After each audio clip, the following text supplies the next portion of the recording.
Everyone, welcome back to my channel. तो आज जो है हम प्री पीएचडी एग्जाम से रिलेटेड क्वेश्चन पेपर्स को सॉल्व करने जा रहे हैं। तो आज जो है हम रिसर्च मेथोडोलॉजी के पुराने जो पीवाईक्यूज है related to Kumaon university, SSC universities and बाकी कुछ और यूनिवर्सिटीज़ के हम पीवाईक्यूज देखने जा रहे हैं। और ये जो क्वेश्चन पेपर्स है और ये जो टॉपिक्स हम कवर करने जा रहे हैं, ये आपके प्री पीएचडी एग्जाम्स के लिए बहुत ज़्यादा यूज़फुल है। तो देखिए, ये सारे जो है पुराने पेपर्स की कटिंग्स हैं।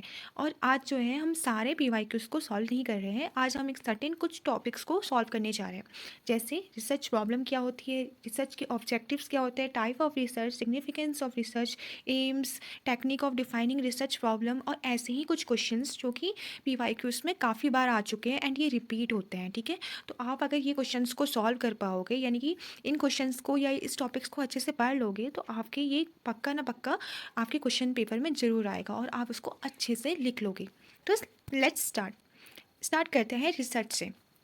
रिसर्च के बारे में अगर जिसको बिल्कुल भी नहीं पता है, जिसको रिसर्च का आर भी नहीं आता है, लेकिन वो इस वर्ड को अगर ब्रोक करके पढ़े तो उसको भी थोड़ा बहुत समझ में आ ही जाएगा। रिसर्च, री री मतलब दोबारा एंड सर्च मतलब कुछ चीज़ को खोजना। ठीक है, तो रिसर्च का मतलब हो गया कि दोबारा कुछ चीज़ें खोजना। अब ये दोबारा हम क्या चीज़ें खोज सकते हैं, जैसे एग्जाम्पल के लिए हम रिसर्च कर सकते हैं कुछ नई चीज़ों को जानने के लिए, या फिर कुछ नए, अगर हमें कुछ फाइंडिंग करनी है उसमें हम रिसर्च परफॉर्म कर सकते हैं, डिस्कवर करने के लिए न्यू फैक्ट को, इसलिए हम रिसर्च कर सकते हैं। या फिर हम वेरीफाई करने के लिए, यानी कि जो पहले से चीज़ें हैं उनको अगर हमें वेरीफाई करना है कि ये चीज़ें सचमुच एग्जिस्ट करती है, उसके लिए भी हम रिसर्च कर सकते हैं। और अगर इसका एक सिंपल डेफिनेशन अगर हम देखें, तो देखो, a systematic and scientific investigation to discover new fact and develop scientific solution. इसका मतलब है ये एक सिस्टमेटिक इन्वेस्टिगेशन है ताकि हम डिस्कवर कर पाए न्यू फैक्ट्स को और डेवलप कर पाए साइंटिफिक सॉल्यूशन को।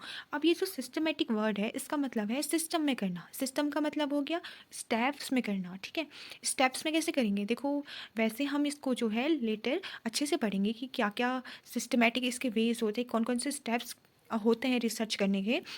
लेकिन आज हम थोड़ा थोड़ा शॉर्ट शॉर्ट देख लेते हैं कि रिसर्च के कैसे कैसे स्टेप्स होते हैं। ठीक है, तो से स्टार्ट करते हैं। तो सबसे पहले जो होता है, हमें होता है प्रॉब्लम को आइडेंटिफाई करना। ठीक है, तो सबसे पहले हम क्या करते हैं, प्रॉब्लम को आइडेंटिफाई करते हैं कि प्रॉब्लम है क्या।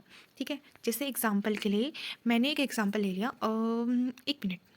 तो जैसे ये फिश वाला हमने एक एग्जांपल ले लिया। ठीक है, आप समझ लो फॉर एग्जांपल मैं एक रिसर्चर हूँ, और रिसर्चर होने के बाद मैं क्या करना चाहती हूँ, एक रिसर्च करना चाहती हूँ। रिसर्च किस में करना चाहती हूँ, एक रिवर पे करना चाहती हूँ। तो हमारे जो बागेश्वर है, यहाँ पे जो है सरयू रिवर जो होती है वो फ्लो करती है। तो सरयू रिवर जो है, अगर मुझे उसके अंदर देखना है कि यहाँ पे जो फिश की पॉपुलेशन है वो धीरे धीरे डिक्रीज़ हो रही है, डिसअपेयर देखने को मिल रहा है।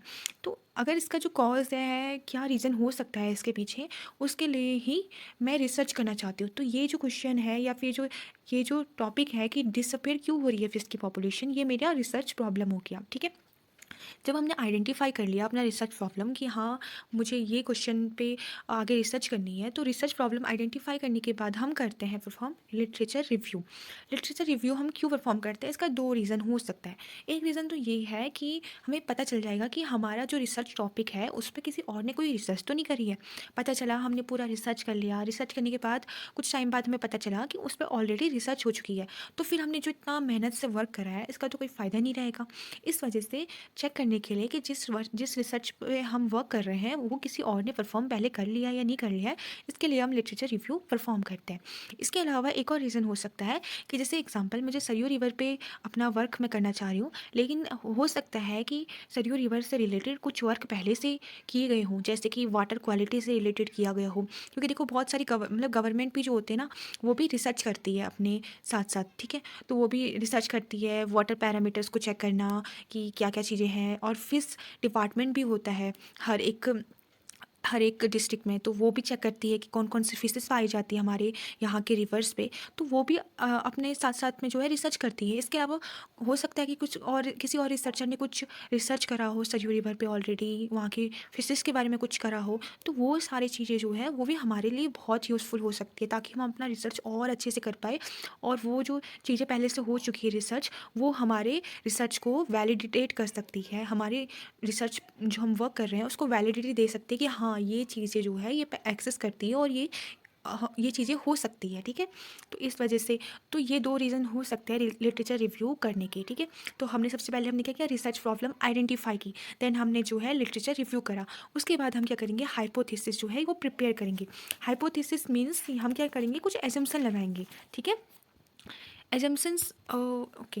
एजम्पशन का मतलब है, जैसे कि हमने एजम्पशन लगा लिया कि जो ये फिश की पॉपुलेशन डिक्रीज़ हो रही है, इसका कुछ ना कुछ रिलेशन जो है वाटर क्वालिटी के पैरामीटर्स से है, ठीक है। हमने ये जो है फॉर एग्जांपल है, हाँ ये मैं सच में नहीं बोल रही हूँ।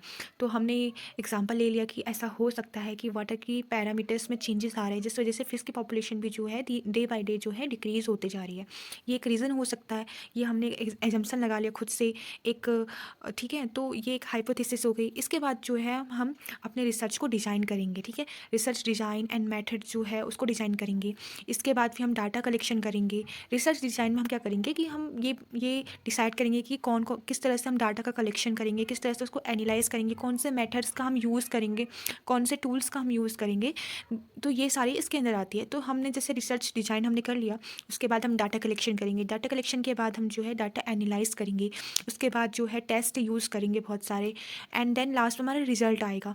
और जो रिजल्ट आएगा उसके बाद हम हाइपोथेसिस जो है उसका टेस्ट करेंगे कि हाँ हमारे रिजल्ट में जो चीज़ें आ रही है और जो हमारी हाइपोथेसिस थी उसमें कुछ रिलेशन है या नहीं है, या फिर उसने उसको एक्सेप्ट करा है, हमारा हाइपोथेसिस जो है वो एक्सेप्ट की जाएगी या रिजेक्ट कर दी जाएगी। तो इस तरह से, और उसके बाद हमारा जो है कंक्लूजन एंड डिस्कशन आएगा, जो वे फर्दर आगे को और जो रिसर्चेस उसके रिगार्डिंग की जाएंगी उसके लिए हेल्पफुल होगा। तो ये चीज़ें इस तरह से हम जो है रिसर्च कंडक्ट करते हैं, ठीक है। तो ये मैंने थोड़ा बहुत ओवरव्यू बता दिया कि किस तरह से करते हैं। तो ये इसी वजह से इसमें जो हम डेफिनेशन देख रहे हैं उसमें लिखा है अ सिस्टमेटिक एंड साइंटिफिक इन्वेस्टिगेशन। अब सिस्टमेटिक तो आप समझ गए कि सिस्टम में करेंगे, यानी कि स्टेप बाय स्टेप्स करेंगे। अब आप खुद ही सोचो, अगर हम ये जो हमने स्टेप्स बताई, अगर हम इसे ऊपर नीचे करते हैं या फिर इनमें से कुछ भी चीज़ें अगर हम हटा देते हैं, तो हमारा रिसर्च जो है ये काफ़ी ज़्यादा टाइम लेने वाला है, काफ़ी ज़्यादा एक्सपेंसिव होने वाला है। और कई बार ऐसा भी हो सकता है कि जैसा हमें रिसर्च का रिजल्ट चाहिए था वो चीज़ें हमें ना मिले, ठीक है। तो इस वजह से जो है ये सिस्टमेटिक इन्वेस्टिगेशन है। एंड साइंटिफिक का मतलब यहाँ पे ये है कि साइंटिफिक टूल्स का हम यूज़ करेंगे, ठीक है। यानी कि जैसे कि कह सकते हैं पैरामेट्रिक टेस्ट लगाएंगे, नॉन पैरामेट्रिक टेस्ट लगाएंगे, या पहले से जो टूल्स यूज़ किए जाते हैं उनका यूज़ करेंगे, ताकि हमारा जो रिसर्च वर्क है वो उसको वैलिडेशन मिल सके, ठीक है। तो ये हमने इसका डेफिनेशन बताया, रिसर्च के बारे में बताया। अब रिसर्च की डेफिनेशन जो है अलग अलग रिसर्चर के अकॉर्डिंग अलग अलग होती है, ठीक है। लेकिन जो मेनली जो इसकी डेफिनेशन है वो मैंने आपको बता दी है कि क्या होती है करके। लेकिन मैं एक बार और बता देती हूँ आपको एक डेफिनेशन इसकी, कि research refers to a systematic and scientific search for a knowledge. It is an art of investigation aimed at discovering new facts or verifying the existing ones. ये एक डेफिनेशन आप और लिख सकते हो। इसके अलावा भी बहुत अलग अलग जो है लोगों ने अलग अलग डेफिनेशन दी है। तो एग्ज़ाम में डेफिनेशन के बारे में इतना क्वेश्चन नहीं आता है। आप सिर्फ ये क्वेश्चन आएगा कि डिफाइन रिसर्च क्या होता है, डिफाइन करो रिसर्च को होता क्या है। और बाकी क्वेश्चन जो होता है नंबर के अकॉर्डिंग आता है। तो नंबर के अकॉर्डिंग जो क्वेश्चन है वो काफ़ी लेंथी होगा, सिर्फ एक रिसर्च के बारे में नहीं पूछेंगे, रिसर्च के साथ और क्वेश्चन भी इंक्लूड होगा। तो आप नॉर्मल एक डेफिनेशन याद कर लो एंड वही आप अपने एग्ज़ाम में लिख सकते हो, ठीक है। तो स्टार्ट करते हैं। अब अब हम देखते हैं रिसर्च प्रॉब्लम क्या होती है, ठीक है। तो रिसर्च प्रॉब्लम, इसके पहले हम डेफिनेशन लिख लेते हैं कि रिसर्च प्रॉब्लम होती क्या है। A research problem is a specific issue, difficulty और gap in knowledge that a researcher aims to address through systematic investigation. यानी कि रिसर्च प्रॉब्लम जो हो सकती है, कोई स्पेसिफिक इशू हो सकता है, ठीक है, या कोई डिफ़िकल्टी हो सकती है, या फिर कोई गैप रह गया हो हमारे नॉलेज में, जिसको एक रिसर्चर जो है ट्राई करता है कि वो सिस्टमेटिक वे में जो है उसको सॉल्व कर पाए, साइंटिफिक टूल्स का यूज़ करके उसका एक रिज़ल्ट निकाल पाए और हमारा जो पहले से नॉलेज है उसमें ऐड ऑन कर पाए, ठीक है। तो ये रिसर्च प्रॉब्लम का डेफिनेशन हो गया। इसको एक एग्जांपल के साथ समझते हैं, जो अभी हमने एग्जांपल पहले भी देखा। Decline in fish diversity in Saryu river due to the changing water quality parameter is a research problem in ecology, ठीक है। तो देखो, जो हमने फ़िश वाला एग्जांपल देखा था, तो हमने यहाँ पे क्या देखा था कि हम ये चेक कर रहे थे कि फ़िश जो है ये डिसअपेयर क्यों हो रहे हैं सयो रिवर पे।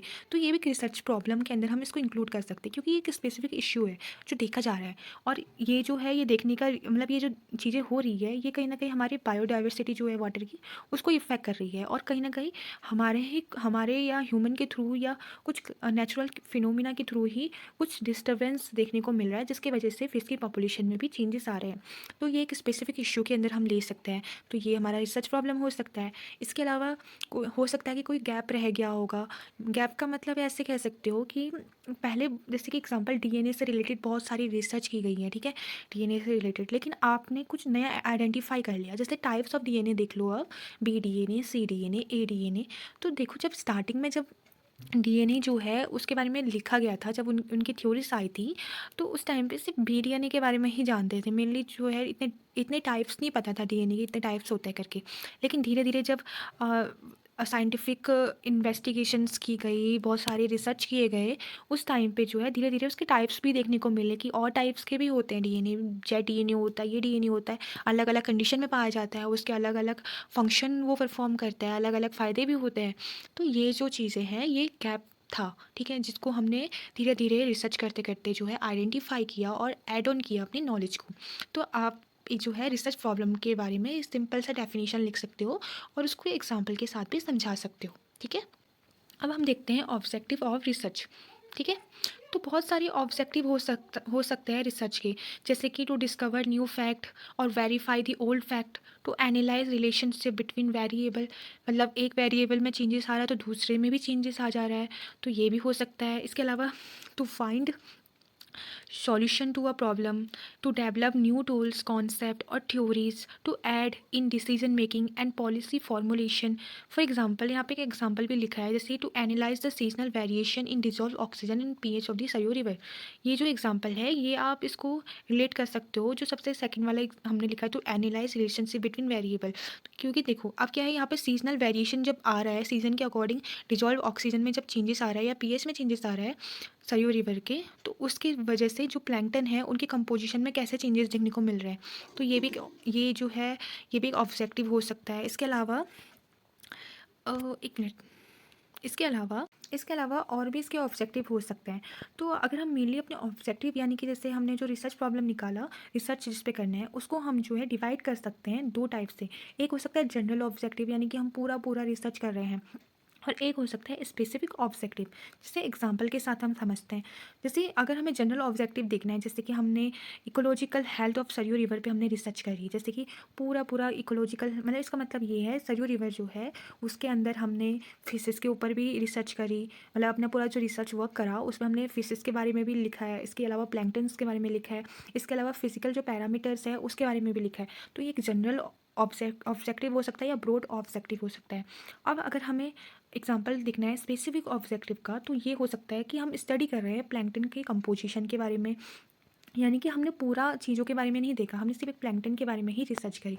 तो इसे हम डिवाइड कर सकते हैं कि हमारा जो रिसर्च है वो जनरल है या स्पेसिफिक है। ये मेनली समझने के लिए है, ये मतलब इस तरह से हम रिसर्च के अंदर इसको इंक्लूड नहीं करते, बस हम समझ सकते हैं कि हमारा रिसर्च किस तरीके का है, ब्रॉड है या फिर जनरल है या स्पेसिफिक है करके, ठीक है। अब हम देखते हैं टाइप ऑफ रिसर्च, ठीक है। सबसे पहले हम देखते हैं on the basis of purpose, ठीक है। सबसे पहले इसके दो टाइप्स हम देख लेते हैं। सबसे पहले होता है basic and pure research, and दूसरा टाइप हो सकता है अप्लाइड रिसर्च। अब बेसिक एंड प्योर रिसर्च क्या होता है? To gain knowledge or expand knowledge, for creating new theories, it increase understanding of the fundamental principle, for example study on DNA replication। तो ये डेफिनेशन तो बहुत सिंपल सी है, आपको समझ में भी आ गई होगी। बेसिक रिसर्च जो होती है हम इसलिए करते हैं ताकि हम अपने नॉलेज को और ज़्यादा इंक्रीज़ कर पाए, एक्सपेंड कर पाए, यानी कि पहले से मतलब हम मेनली जैसे एग्जांपल के लिए, हाँ, जैसे कि जब सेल्स की डिस्कवरी नहीं हुई थी उस टाइम पे जो रॉबर्ट हुक थे या फिर और जो थे रिसर्चर थे, उन्होंने जब रिसर्च की, मतलब वो जो मतलब मैंने जो सुना था कि वो जो थे, जैसे लुइस पाश्चर हो गए या फिर और जो लोग थे, वो पर्टिकुलरली सेल की डिस्कवरी नहीं कर रहे थे, वो मेनली कुछ और चीज़ें परफॉर्म कर रहे थे। जैसे एग्जांपल मेंडल का ले लो, मेंडल जो थे वो एक पुजारी हुआ करते थे चर्च पे, ठीक है। तो वो जो थे उन्होंने खाली ऑब्जर्व करा चीज़ों को कि कैसे पी जो है यानी मटर है वो उनमें चेंजेस देखने को मिलते हैं, उनमें कई तरह की वेराइटीज़ देखने को मिलती है। तो उस ऑब्जर्वेशन की वजह से उनको इंटरेस्ट आया उन चीज़ों पर कि ये ऐसे क्यों हो रहा है, इनमें चेंजेस क्यों देखने को मिल रहे हैं, क्यों वेरिएशन देखने को मिल रहा है। तो ये जो इस वजह से ये जो है ये बेसिक रिसर्च के अंदर इसको इंक्लूड करते हैं, यानी कि ताकि हम अपनी नॉलेज को इंक्रीज़ कर पाए या एक्सपेंड कर पाए, इस वजह से बेसिक रिसर्च की जाती है, या फिर नए नए थ्योरीज को क्रिएट करने के लिए, जैसे मेंडल्स के लॉज हो गए, उनको हमने करा। It increase understanding of fundamental principle. और ये जो रिसर्च होती है ये मेनली जो है अंडरस्टैंडिंग को बढ़ाती है। जितने भी पहले से प्रिंसिपल आ रखे हैं उनको उनको और अच्छे से हम अंडरस्टैंड कर पाते हैं, समझ पाते हैं। नेचर्स की जो थ्योरीज होती है उनको समझ पाते हैं, उनको समझने में हमें ईजी पड़ता है। ठीक है, इसका एग्जांपल हम एग्जांपल के साथ लेते हैं, जैसे कि स्टडी ऑन डीएनए रेप्लिकेशन। यानी कि जब डीएनए रेप्लिकेशन के बारे में जब स्टडी की जाती है, या जब स्टडी हुई थी उस टाइम पे जो है ये बेसिक रिसर्च के अंदर इसको हम इंक्लूड कर सकते हैं। दूसरा आता है applied research, to solve practical problem. यानी कि अप्लाइड रिसर्च इसलिए की जाती है ताकि हम प्रॉब्लम को जो है सॉल्व कर पाए। ठीक है, जैसे जो रिवर है, अगर वहाँ पे रिवर हो गया, लैंड हो गया, सॉइल हो गया, उसमें बहुत ज़्यादा वेस्टेज देखने को मिल रहा है, बहुत ज़्यादा गार्बेज है, बहुत ज़्यादा गंदगी हो चुकी है। तो उस टाइम पे जो है बायो रेमिडिएशन जो प्रोसेस था उसको इसलिए ही इंट्रोड्यूस किया गया था, या फिर ऐसी चीज़ों को साइंटिफिक जो रिसर्चर्स होते थे वो ये खोजना चाह रहे थे कि किस तरह से हम मैनेज कर पाए अपनी वेस्टेज को नेचुरल तरीके से, जो है उसको कम हार्मलेस हार्मलेस कम या हार्मलेस प्रोडक्ट में या केमिकल में जो है चेंज कर पाए। तो उस स्पेसिफिक या उस प्रैक्टिकल प्रॉब्लम को सॉल्व करने के लिए जो हम रिसर्च करते हैं उसको हम अप्लाइड रिसर्च के अंदर लेते हैं।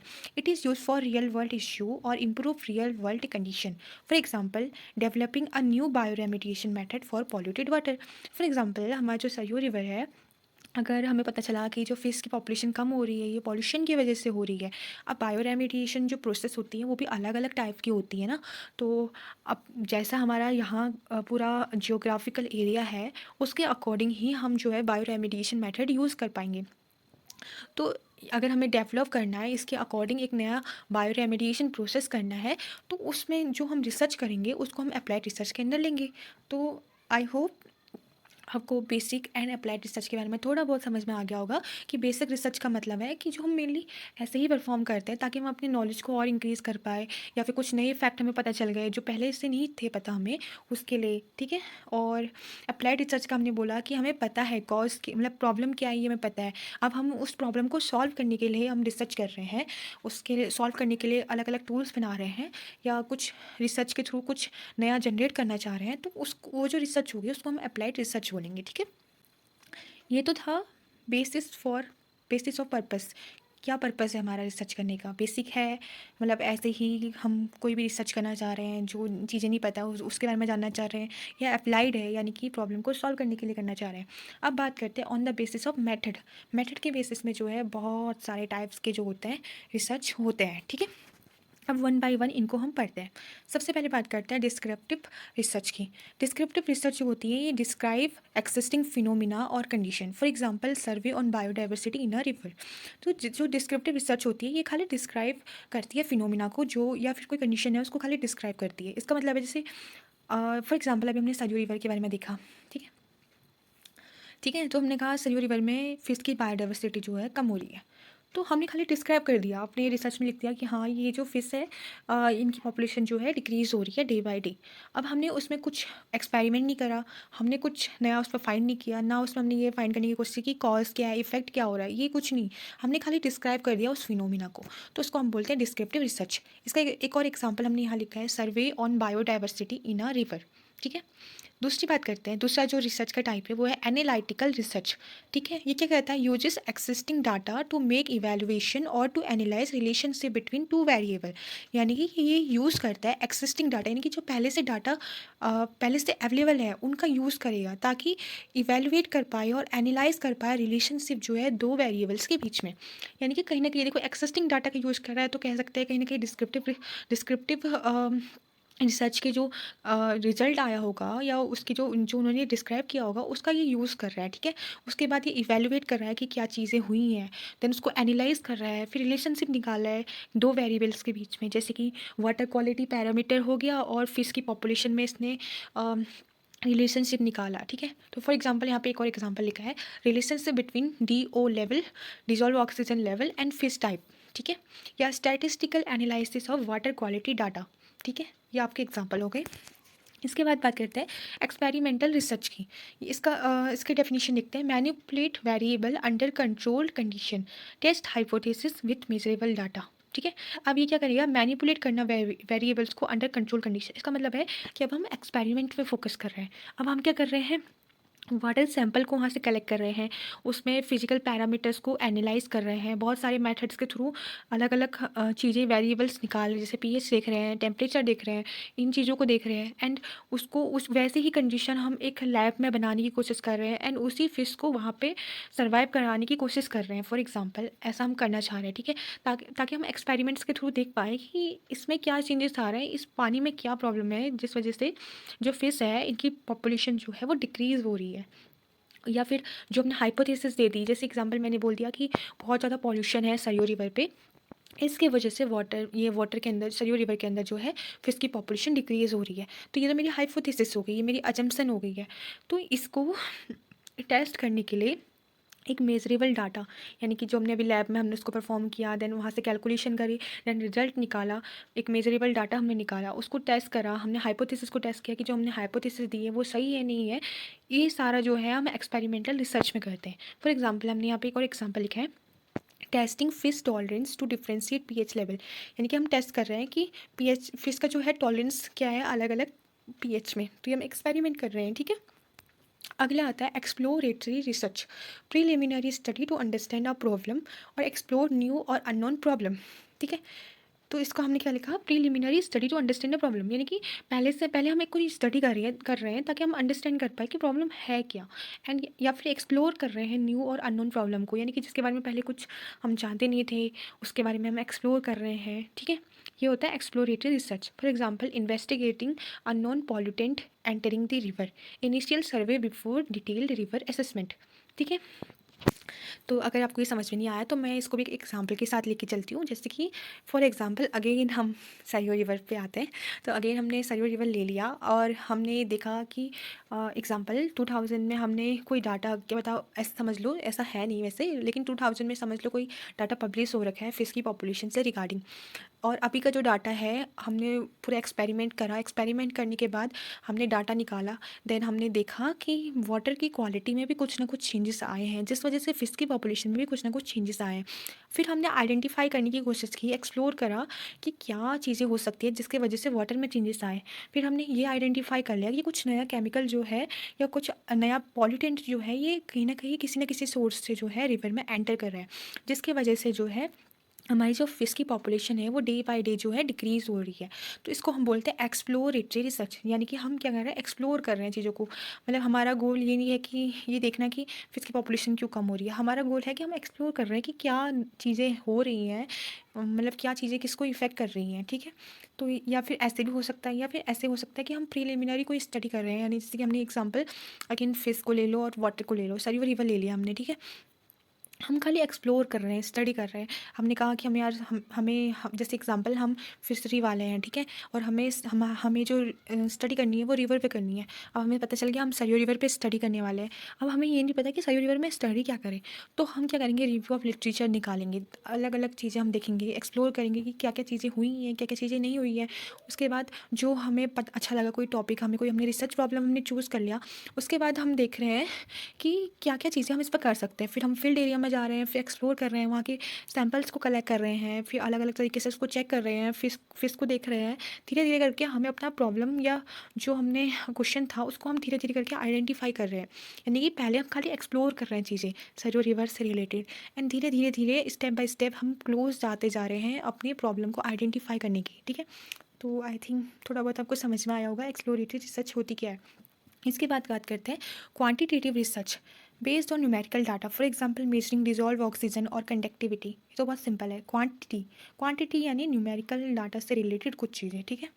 फिर आता है क्वालिटेटिव रिसर्च। क्वालिटेटिव रिसर्च जो होता है ये बेस्ड होता है ऑब्जर्वेशन, इंटरव्यू, डिस्क्रिप्शन और behaviour. For example studying local fisherman perception of river health. ये भी आई थिंक बहुत सिंपल है। क्वालिटी की बात करें, क्वालिटी हम जो है ऑब्जर्वेशन के थ्रू कर सकते हैं, बिहेवियर को देख के कर सकते हैं, डिस्क्रिप्शन या इंटरव्यू के थ्रू कर सकते हैं, ठीक है। फिर आता है लॉन्गिट्यूडनल रिसर्च। लॉन्गिट्यूडनल रिसर्च यानी कि study subject over N extended period, यानी कि अगर हम बहुत टाइम से कोई रिसर्च की जा रही है उसको हम लॉन्गिट्यूडनल रिसर्च बोलते हैं। जैसे example tracking the cognitive decline in Alzheimer patient for 20 years, यानी कि 20 ईयर्स से क्या क्या उसमें डिक्लाइन देख कैसे कैसे डिक्लाइन देखने को मिल रहा है उनके कॉग्निटिव डिक्लाइन देखने को मिल रहा है अल्जाइमर के पेशेंट पे, ठीक है। ये भी सिंपल था। इसके बाद बात करते हैं cross sectional research. Analyse data from the population at a single point in time. यानी कि क्रॉस सेक्शनल रिसर्च में हम क्या करते हैं, जब हम डाटा लेते हैं वो एक सिंगल पॉइंट ऑफ टाइम में लेते हैं। जैसे example, assessing the prevalence of obesity in different age group in 2025। यानी कि हम ओबेसिटी के ऊपर रिसर्च तो कर रहे हैं, उसका डाटा तो ले रहे हैं, लेकिन हम जो डाटा ले रहे हैं ये सिर्फ 2025 का ले रहे हैं और उसके अलग अलग एज ग्रुप का ले रहे हैं। ठीक है, यानी कि सिर्फ एक सिंगल पॉइंट ऑफ टाइम का ही हम डाटा ले रहे हैं। इसको हम बोलते हैं क्रॉस सेक्शनल रिसर्च। इसके बाद बात करते हैं case study research. In depth analysis of a single case और a small group, for example analysing the behaviour of an isolated Amazonian peoples. ठीक है, केस स्टडी रिसर्च में क्या करते हैं, इन डेप्थ एनालिसिस करते हैं कोई भी सिंगल केस या सिंगल ग्रुप का, जिसका एग्जाम्पल मैंने अभी आपको दिखा दिया कि जो अमेजोन में रहने वाले जो पीपल्स हैं उनके बिहेवियर में क्या क्या चेंजेस आ रहे हैं और कैसे उनका बिहेवियर डिफरेंट है दूसरों से, उस पर हम केस स्टडी कर रहे हैं। ठीक है, फिर आता है सर्वे रिसर्च। यूजेस क्वेश्चनियर्स और interview to collect data from a large group, for example national health survey on smoking trend. यानी कि हम जो है क्वेश्चनियर का यूज़ कर रहे हैं, इंटरव्यूज़ का यूज़ कर रहे हैं ताकि हम डाटा निकाल पाए एक लार्ज ग्रुप से। ठीक है, इसके बाद बात करते हैं को रिलेशनल रिसर्च।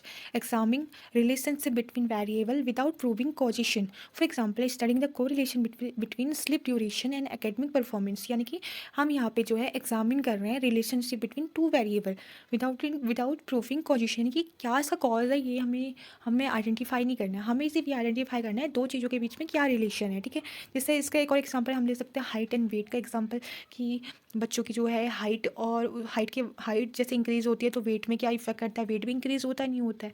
तो ये हम एक तरीके से मैंने एग्जांपल दे दिया। इसके अलावा empirical research based on observation and real world experiment, for example testing Einstein theory और of relativity using atomic clock on aeroplane. यानी कि एम्पिरिकल रिसर्च जो होती है ये ऑब्जर्वेशन में बेस्ड होती है एंड रियल वर्ल्ड जो एक्सपेरिमेंट्स हैं, यानी कि पहले हमने कुछ चीज़ ऑब्जर्व करी एंड ऑब्जर्व करने के बाद उसमें एक्सपेरिमेंट हमने परफॉर्म किया, ये एम्पिरिकल रिसर्च हो गई। फिर आता है थ्योरेटिकल रिसर्च। जो थ्योरेटिकल रिसर्च होती है ये क्या करता है, ये यूज़ करता है मैथमेटिकल जो मॉडल्स होते हैं और कॉन्सेप्चुअल फ्रेमवर्क होते हैं विदाउट डायरेक्ट एक्सपेरिमेंट। यानी कि हम यहाँ पे मैथ का यूज़ कर सकते हैं उसके कॉन्सेप्ट को, या फिर नए नए जो थ्योरीज हैं उनके कॉन्सेप्ट को यूज़ कर सकते हैं, लेकिन हम यहाँ पे कोई एक्सपेरिमेंट नहीं परफॉर्म कर रहे हैं। ठीक है, for example string theory in physics. ठीक है, अब देखो क्या है, कई बार जो है हम जब रिसर्च करते हैं, फॉर एग्जांपल अभी मैंने रिसर्च सरयू रिवर से रिलेटेड एक रिसर्च बताई थी। मैंने कहा कि जो फ़िश है उसकी पॉपुलेशन जो है डिक्रीज़ हो रही है, डिसअपेयर हो रही है। तो ज़रूरी तो नहीं है कि वो एक ही टाइप की रिसर्च हो सकता है कि ये सारे बहुत सारे साथ में मिलके रिसर्च जैसे टाइप है वो मिलके हमारे रिसर्च के अंदर हो। जैसे फॉर एग्जांपल जो मैं कर रही हूँ ये अप्लाइड रिसर्च के अंदर हो सकता है। इसके अलावा डिस्क्रिप्टिव रिसर्च हो सकती है, साथ साथ में एनालिटिकल रिसर्च हो सकती है, एक्सपेरिमेंट करना चाह रही हूँ मैं वो रिसर्च भी हो सकती है। यानी कि मेरा कहने का मतलब है जब हम रिसर्च कर रहे हैं वो ज़रूरी नहीं है वो एक ही टाइप की रिसर्च हम कर रहे हैं, वो 2-3 टाइप की एक साथ इंक्लूड करके हम कोई रिसर्च कर रहे होते हैं। ठीक है, अब हम सिग्निफिकेंस ऑफ रिसर्च देखते हैं कि चलो हमने रिसर्च के बारे में जान लिया, रिसर्च क्या होती है, हमने ये भी जान लिया कि इसके टाइप्स क्या होते हैं, ऑब्जेक्टिव क्या होता है, रिसर्च प्रॉब्लम क्या होता है, ये भी हमने जान लिया। ठीक है, अब हम जानते हैं कि सिग्निफिकेंस क्या है रिसर्च का। सबसे पहले generate new knowledge, help solve local and global problem, aids policy making, aids यानी कि हेल्प करता है पॉलिसी मेकिंग में, improve scientific methods, guides future studies. ठीक है, तो सिंपल से हैं, इनको समझाने की ज़रूरत नहीं है। फिर आता है nature of research, it indicate a gap, it must be researchable. सबसे पहले कि ऐसा होना चाहिए जैसे कि अगर हम रिसर्च कर रहे हैं, अगर हमें कोई गैप हमने आइडेंटिफाई किया उस पे हम रिसर्च करना चाह रहे हैं, तो वो जो हम रिसर्च कर रहे हैं वो इंडिकेट करना चाहिए कि हाँ ये गैप है, इस पूरे जो पहले से रिसर्च हो चुके हैं उनमें ये गैप था और हमने उसी गैप को फुलफिल करना चाहा। ठीक है, इट मस्ट बी रिसर्चेबल, ऐसा भी होना चाहिए कि वो रिसर्चेबल हो। रिसर्चेबल हो का मतलब ये है कि पहली बात वो टॉपिक या प्रॉब्लम एक्सिस्ट होनी चाहिए। ठीक है, और दूसरा ये कि वो अफोर्डेबल होना चाहिए, उतने पैसे उस पर लगने हैं तो उतना तुम अफोर्ड कर सको, ऐसा होना चाहिए। क्या उतना टाइम कम टाइम में जो है वो चीज़ें हो जानी चाहिए, ऐसा नहीं होना चाहिए 10-10 20-20 साल तुम उस रिसर्च पे लगा रहे हो। तो इसलिए वो टॉपिक जो है वो रिसर्चेबल होना चाहिए। इट शुड बी एथिकल होना चाहिए। इसका मतलब है कि ऐसा नहीं होना चाहिए कि हमने किसी का रिसर्च हो रखी है, कहीं किसी और कंट्री में किसी ने रिसर्च कर रही है उस रिगार्डिंग और हमने वही रिसर्च जो है यहाँ पे कर ली, तो ये अनएथिकल वर्क नहीं देखा जाता है। ठीक है, और वो पब्लिश भी नहीं होता है। अगला है इट शुड बी फीजिबल, जो मैंने पहले बताया time, money, skill, location, access must भी परमिट होना चाहिए। अब देखो सरयू रिवर पे तुम्हें रिसर्च करनी है, अब सरयू रिवर में तुम्हें कोई अलाउ नहीं कर रहा है सैंपल लेने के लिए, तो तुम कैसे रिसर्च करोगे? तुमने पूरा रिसर्च प्लान बना दिया और तुम्हें रिसर्च ही नहीं करने दी जा रही है। तो इसलिए ही नेचर जो है रिसर्च का, ये सारी चीज़ें होनी चाहिए उस पर, तभी जाके तुम रिसर्च कर सकते हो। अब आइडेंटिफिकेशन ऑफ रिसर्च प्रॉब्लम। अब हम आइडेंटिफाई कैसे करेंगे रिसर्च के प्रॉब्लम को, ठीक है? सबसे पहले ऑब्जर्वेशन, ऑब्जर्व करेंगे, जैसे मेंडल ने ऑब्जर्व करा वैसे तुम भी ऑब्जर्व करो, ठीक है? चीज़ों को देखो कि कहाँ कहाँ पे क्या चीज़ें हो रही है। दूसरा है लिटरेचर रिव्यू, ऑब्जर्व कर लिया तुमने, एक चीज़ पकड़ ली, जैसे समझ लो अपने आप को मेंडल समझ लो। अब तुम या मैं हूँ मेंडल, अब हम जो है पुजारी है, लेकिन हमने अगल बगल देखा कि मटर के जो मटर है उनमें काफ़ी वेरिएशन है, कोई जो है राउंड अंदर से उसमें सीड देखने को मिल रहा है, बीज हो रहा है, कहीं पे वो रिंकल्ड है, कहीं पे उसके जो पॉड है वो ग्रीन है, कहीं पे हल्के हल्के जो है थोड़े अलग अलग कलर के हैं कुछ, ऐसे करके हमने बहुत सारी चेंजेस देख ली। फिर हमने लिटरेचर रिव्यू करा, हमने फिर देखा, हमने कहा ये चेंजेस क्या है, हमने ऑब्जर्व करा, फिर हमने लिटरेचर रिव्यू करी। हमने उस टाइम पे मेंडल के टाइम पे तो इंटरनेट नहीं था, बट हमारे टाइम पे हम जब मेंडल बने तो हमारे टाइम पे इंटरनेट है, तो हम चैट जीपीटी में सर्च करेंगे। चैट जीपीटी में हमने सर्च करा, हमने बहुत सारे वो ऐप होते हैं रिसर्च स्कॉलर या फिर और जो जो दूसरे होते हैं शोध गंगा वगैरह, वहाँ पे रिसर्च के अपने जो टॉपिक है जो हमने ऑब्जर्व करा उसके बारे में सर्च करा। हमने बहुत सारे रिव्यूज़ देखे, देन वहाँ से हमने थोड़ा डाटा कलेक्ट करा, फिर हमने डिस्कशन किया। डिस्कशन किसके साथ किया? अपने गाइड के साथ डिस्कशन किया, ठीक है? उसके बाद हमने प्रीवियस रिसर्च देखी, ठीक है? अब यानी प्रीवियस रिसर्च का मतलब ये है कि हमारे जो गाइड ने है उन्होंने भी कुछ ना कुछ हमें हेल्प करी होगी, उन्होंने हमें एक पर्टिकुलर एक वे बताया होगा कि हम इसमें कर सकते हैं। तो जो पर्टिकुलर टॉपिक उन्होंने बताया उसके बाद हमने वो टॉपिक जो है हमने वो फिक्स कर लिया, एंड देन उसी टॉपिक के रिलेटेड हमने और रिसर्च करी, ठीक है? इसके बाद पर्सनल एक्सपीरियंस, फिर हम क्या करेंगे, जैसे एग्जांपल हमारी गाइड ने मुझे बोला कि देखो बेटा तुम्हें जो है सरयू रिवर पे रिसर्च करनी है, ठीक है? हम सरयू रिवर पे पहुँचे। अब सरयू रिवर पे हमें रिसर्च करनी है तो पहले थोड़ा उस पर्सनल एक्सपीरियंस लेना पड़ेगा ना कि सरयू रिवर बहती कहाँ है, कैसे होती है, इसके अंदर क्या क्या है, वाटर कैसा है इसका, या फिर मैं वहाँ जा सकती हूँ नहीं जा सकती हूँ, फिश की पॉपुलेशन क्या है, थोड़ा मार्केट में जाके पता करा मैंने, थोड़ा फील्ड एरिया में जाके, यानी कि जहाँ सरयू रिवर फ्लो करती है, जहाँ से मैं आराम से कलेक्शन कर सकती हूँ वाटर का, प्लैंक्टन्स ले सकती हूँ, उस एरिया को मैंने डिसाइड करा। तो ये सब करने के लिए हमें मुझे पर्सनल एक्सपीरियंस लेना पड़ेगा। तो इसका एग्जांपल यहाँ पे भी लिखा है, observe increase turbidity and reduce diatom in post monsoon. तो ये एग्जांपल है। वैसे तो मैंने आपको आइडेंटिफिकेशन की बता दिया कि रिसर्च प्रॉब्लम हम कैसे आइडेंटिफाई करेंगे, ठीक है? अब हम फ्लो चार्ट देखते हैं रिसर्च प्रोसेस का, ठीक है? सबसे पहले identification of research problem, then review of literature, formulation of hypothesis, research design and methodology, data collection, data analysis and interpretation, testing of hypothesis, conclusion and recommendation, last जो है वो है रिपोर्ट राइटिंग एंड प्रेजेंटेशन, और we can say thesis writing. तो ये चीज़ें तो मैंने आपको पहले भी बता दी, तो वही है फ्लो चार्ट है रिसर्च प्रोसेस जो होता है, research process step by step, ठीक है? ये सारे उसके प्रोसेस होते हैं, स्टेप्स होते हैं, ठीक है? अगर कहीं पे भी आएगा रिसर्च प्रोसेस के बारे में तो ये सारी चीज़ें आपको लिखनी है। अब बात करते हैं technique of defining a research problem, कि किस तरह से हम कौन से टेक्निक के थ्रू हम डिफाइन करेंगे रिसर्च प्रॉब्लम हमारी क्या है, ठीक है? सबसे पहले statement of the problem, write clearly what the issue is. For example fish diversity in the Saryu river is declining due to unknown ecological factor. Then understanding the problem context, study river geography, climate, local uses, then reviewing literature, identify the gaps in existing study, setting the boundaries, define sampling station, months, species list, then understanding feasibility, check availability of instrument, time, permission, and then rephrasing the problem, convert broad topic into precise problem. I think ये बहुत simple word में मैंने इसको explain कर रखा है, लेकिन अगर आपको समझ में नहीं आ रहा तो मैं फिर से इसको डिफाइन कर देती हूँ। स्टेटमेंट ऑफ द प्रॉब्लम, पहले हम लिखेंगे कि किस इश्यू पे हम अपना रिसर्च करना चाहते हैं। जैसे एग्जांपल मैंने लिखा fish diversity in the Saryu river is declining due to unknown biological factor. फिर हम अंडरस्टैंड करेंगे प्रॉब्लम के कॉन्टेक्स्ट को, जैसे कि स्टडी करेंगे जियोग्राफी जो है वहाँ जाके देखेंगे, क्लाइमेट के बारे में, उसके लोकल यूजेस के बारे में। देन हम जो है रिव्यू लिटरेचर करेंगे, क्या क्या गैप्स रह चुके हैं। देन सेटिंग बाउंड्रीज, यानी कि सेटिंग बाउंड्रीज के अंदर हम क्या करते हैं, डिसाइड करते हैं कि कहाँ कहाँ से हम सैंपल कलेक्ट करेंगे, कौन से मंथ में हमें सैंपल कलेक्ट करना है, कौन से स्पीसीज़ का कलेक्ट करना है, ये सारी चीज़ें। देन अंडरस्टैंडिंग फिजिबिलिटी, यानी कि चेक करेंगे कि हमारे पास कौन कौन से इंस्ट्रूमेंट है। पता चला हमने कलेक्ट तो करना रहता है, हमारे पास इंस्ट्रूमेंट ही नहीं है, तो उसके लिए ये चीज़ें स्टेप हम लेंगे, टेक्निक यूज़ करेंगे। देन उसके बाद रीफ्रेजिंग द प्रॉब्लम, यानी कि हमने जो प्रॉब्लम पूरा ऊपर से लेकर नीचे तक हमने करा, तब तक हम कन्वर्ट करेंगे अपने ब्रॉड टॉपिक को एक छोटे से प्रॉब्लम में, एंड उसी पे हम रिसर्च करेंगे। अब देखो ये जो मैंने स्टेप्स लिखे हैं इसको पूरा नीचे से करने तक ना बहुत सारी चीज़ें हमारी कम हो जाएँगी। जैसे कि पहले हमने देखा कि अननोन फैक्टर की वज़ह से हो रहा है, फिर हमने रिवर वग़ैरह देखा, हो सकता है कि हमारा जो रिवर है वो हमारे घर से बहुत दूर हो। फिर ऐसा भी हो सकता है कि हम रिसर्च प्रॉब्लम को वहाँ पे ही एंड कर दें। हम सोचे कि नहीं, हमें इस पे रिसर्च नहीं करनी है, हमें किसी और टॉपिक पे रिसर्च करनी है, ऐसा भी हो सकता है। चलो मान लिया अगर हमें उसी रिवर पे स्टडी करनी है, सरयू रिवर पे स्टडी करनी है, देन हम नेक्स्ट स्टेप पे जाएँगे, रिव्यू करेंगे लिटरेचर, क्या-क्या गैप रह चुके हैं। अब पता चला बहुत सारी रिसर्च ऑलरेडी हो चुकी है, बहुत सारे सैंपल एरियाज़ या स्टेशन जो है पहले से ले चुके हैं लोग अपने रिसर्च पे, तो फिर हम अगेन उस टॉपिक को वहीं एंड कर देंगे, क्योंकि कोई गैप ही एक्सिस्ट नहीं कर रहा है इतना, या फिर ऐसे गैप को ढूंढने की कोशिश करेंगे जो एक्सिस्ट कर रहा है। अब एग्जांपल के लिए हमारा जो सयूरी रिवर है उस पर ज़्यादा रिसर्च नहीं हुई है, तो हम नेक्स्ट स्टेप पे पहुँचेंगे, सेटिंग दी बाउंड्री, यानी कि हम फिर डिसाइड करेंगे कि कौन से सैम्पलिंग स्टेशन से हम कलेक्ट करेंगे डाटा, एंड कौन सा मंथ हम यूज़ करेंगे, स्पीसीज कौन से स्पीसीज का हम डाटा लेंगे, ठीक है। उसके बाद हम नेक्स्ट स्टेप पे पहुँचे, अंडरस्टैंडिंग फिजिबिलिटी। अब पता चला हमने सोच लिया कि हम जू प्लैंकटन का डाटा लेंगे, लेकिन ऐसा भी हो सकता है कि हमारे पास जू प्लैंकटन कलेक्ट करने के लिए नेट ही ना हो, तो फिर हम कैसे जू प्लैंकटन का डाटा लेंगे। या फिर हमने सोचा कि फ़िश पे करना है, अब फ़िश को कलेक्ट करने के लिए हमारे पास कुछ फ़िश नेट है ही नहीं, तो हम फ़िश को कलेक्ट कैसे करेंगे। तो हमारे पास वो टूल्स होने चाहिए जिसके थ्रू हम अपना रिसर्च कर पाए। तो हम अपने टूल्स के अकॉर्डिंग ही अपनी रिसर्च को और नैरो डाउन करेंगे।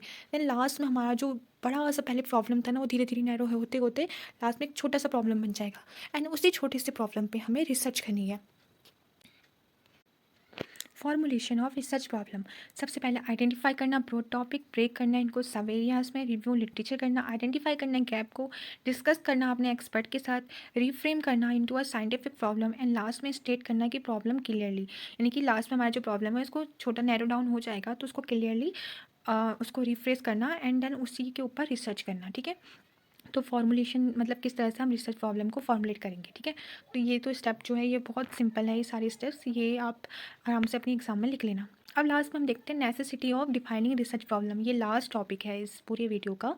एंड और भी बहुत सारे क्वेश्चंस जो है ये पहले मतलब पूछे गए हैं, अलग अलग क्वेश्चंस पूछे गए हैं पीवाईक्यूज़ में जो है, लेकिन आज हमने खाली रिसर्च प्रॉब्लम के बारे में देखा और रिसर्च के बारे में देखा। अगर आपको और भी इससे रिलेटेड वीडियोस चाहिए तो आप मुझे कमेंट करना, तो मैं जितने भी पीवाईक्यूज़ में पहले क्वेश्चंस रिपीट हुए हैं उन सबको जो है सॉल्व करा दूँगी, ठीक है। तो अभी हम देखते हैं necessity of defining research problem. अब क्या नेसेसिटी है, क्यों ज़रूरत है कि रिसर्च प्रॉब्लम को हम डिफाइन करें। सबसे पहले provide direction and focus, help in setting objective and hypothesis, determine the research design, avoid wastage of time, money and efforts, helps in selecting the relevant literature, ensure scientific precision, clarify the scope and limitation, enhance researchers understanding of the issue, improves communication with the guide, reviewer and finding funding agencies, and last one is helps in achieving meaningful and useful result, ठीक है। तो ये सारी necessity है जो कि ज़रूरत मतलब नेसेसिटी है ताकि हम डिफाइन कर पाए रिसर्च प्रॉब्लम को, यानी कि रिसर्च प्रॉब्लम में डिफाइन करना बहुत ज़रूरी है, तभी नेसेसरी है इन रीजन्स की वजह से, ठीक है। और ये जो मैंने पूरी चीज़ें लिखी हैं, ये जो पूरा वीडियो में जितने भी मतलब चीज़ें मैंने बताई हैं या लिखी हैं, ये आप अपने एग्ज़ाम पेपर में लिख सकते हो, ठीक है। और आई थिंक आपको हेल्पफुल भी होगा ये video. And thank you everyone. अगर आपको ये वीडियो पसंद आया है तो आप कमेंट ज़रूर करना, और नेक्स्ट वीडियो किस पे बनानी बताना। तो please like, subscribe and press the bell icon, and thank you so much.